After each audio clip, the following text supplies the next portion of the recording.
Benny King walked into the Atlantic Records office in New York in the spring of 1960 with one song and no appointment. He had left the Drifters the week before. He was 22 years old.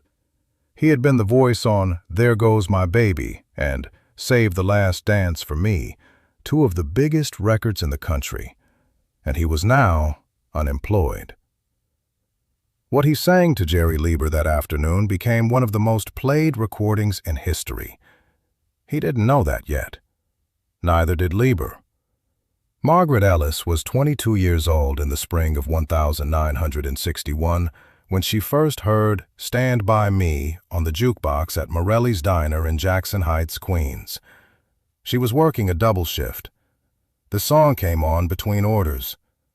She stopped walking. The coffee pot was still in her hand. She stood in the middle of the floor and listened to the end of it. Then she put a quarter in the machine and played it again. That was the first time. There would be many more, but the first time is the one she kept. Benjamin Earl Nelson was born on September 28, 1938, in Henderson, North Carolina.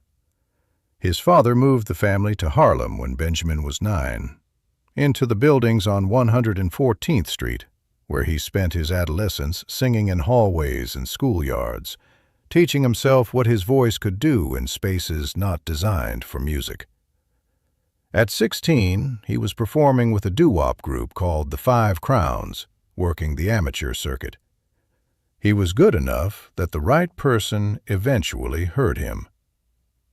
In 1958, a manager named George Treadwell, who owned the name The Drifters as a trademark, fired the entire existing Drifters lineup and replaced them with the Five Crowns.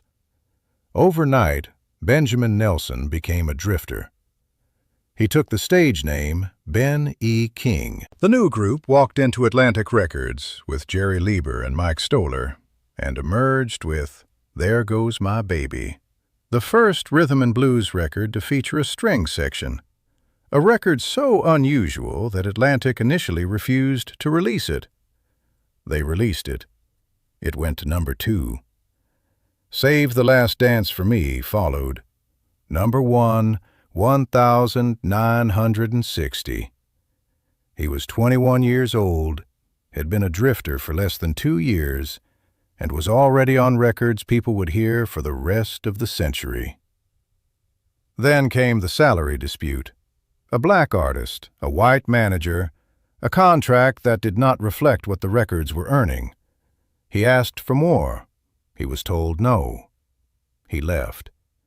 He went directly to Atlantic, not to any intermediary, not through management, but to the office of Jerry Leiber, who had produced the Drifters sessions and who knew exactly what the voice was capable of.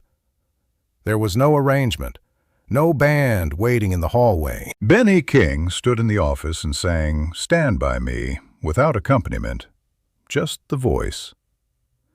He had written it from a spiritual he remembered from church. Lord, stand by me, a prayer the black church had been singing for decades. He took the prayer and made it secular. Same appeal, different address.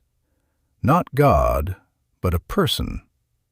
Be there when the night comes, when the land is dark and the moon is the only light. Stand by me.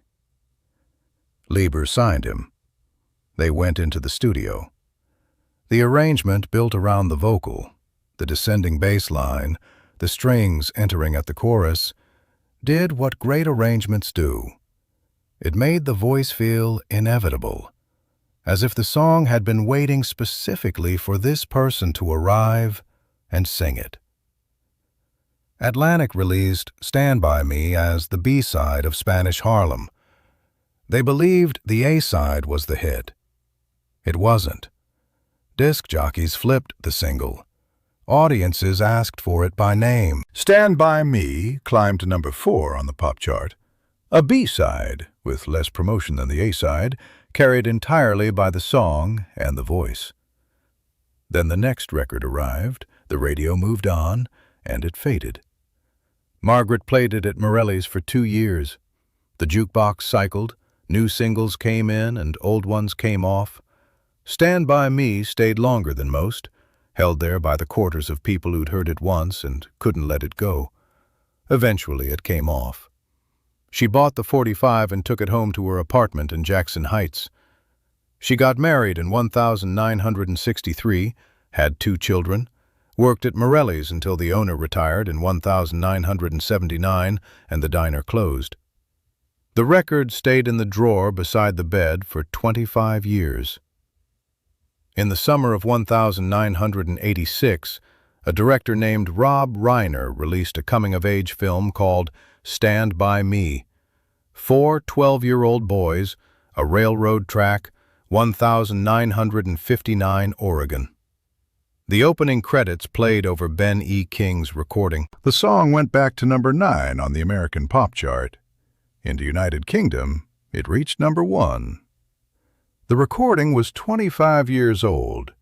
Ben E. King was 47. Margaret heard it on the radio on a Saturday morning in August of that year. She was in the kitchen making coffee. The bass line came through the speaker and she stopped moving. It was the same recording, the same voice, the same descending bass, the same strings at the chorus. 25 years, and it hadn't dated. Not a note of it. It didn't sound like 1961. It sounded like that morning. She sat down at the kitchen table. Her coffee got cold.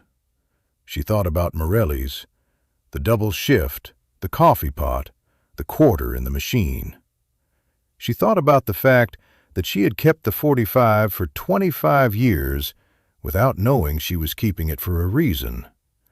That the song had somewhere left to go and was going to take her with it when it got there. Ben E. King died on April 30th, 2015, in Hackensack, New Jersey.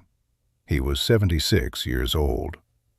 He had lived to see Stand By Me become one of the most recognized songs in the world, used in films and memorials, sung in languages he didn't speak, in countries he'd never visited, assumed by millions of listeners to have always existed. He received the Grammy Trustees Award. He was inducted into the Rock and Roll Hall of Fame as a member of the Drifters in 1988. In an interview near the end of his life, he said he wrote Stand By Me in about 30 minutes. He said he didn't think it was anything special when he finished it. He knew it was true. That was all. Margaret's copy of the 45 is still in the drawer. Her daughter knows about it. She's been told, "When I go, that stays with you." The voice on it is 22 years old. It is not aged. Not the chart position, not the film.